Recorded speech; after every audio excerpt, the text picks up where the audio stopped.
Hello grade 9s. In this video I will look at the specifications of the National Credit Act, what they specify must be done, or how it works, how the National Credit Act works.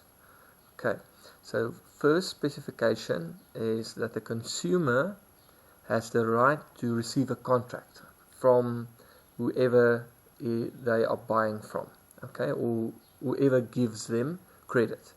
And it must be in easy understood language, so that this person who gets this contract are able to know what they are signing for. Okay, so that it must be in easy understood language, and they must receive a contract. That's the first thing.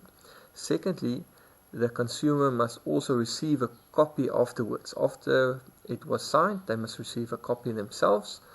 Thirdly, the consumer has the right to ask why a credit transaction has been declined. If you apply for one and it doesn't go through, or they decline it, you can ask them why it was declined, and they must give you a good reason.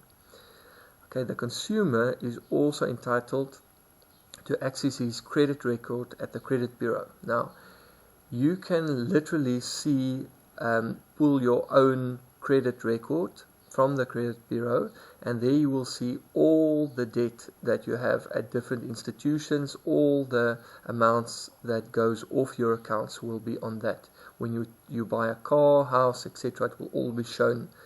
Credit cards, etc., will be shown at the credit bureau.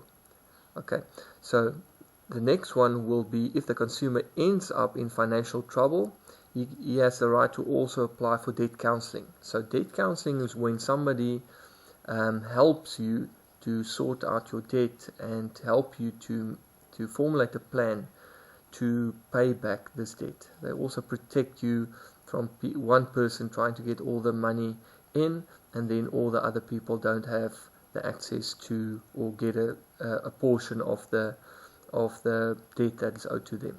Alright, so it's a whole process that a person goes through, and that's called debt counseling. And then in this act, it also specifies the maximum interest rate that can be charged to consumers. The second last one will be, when a quote is given, it has to include all the fees and the costs, because we don't want any surprises later.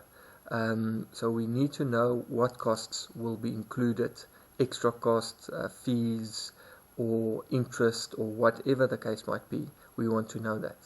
And then lastly, all these conditions apply to what different things, the different things that it applies to: goods sold on credit, all overdraft facilities, and to all rental agreements.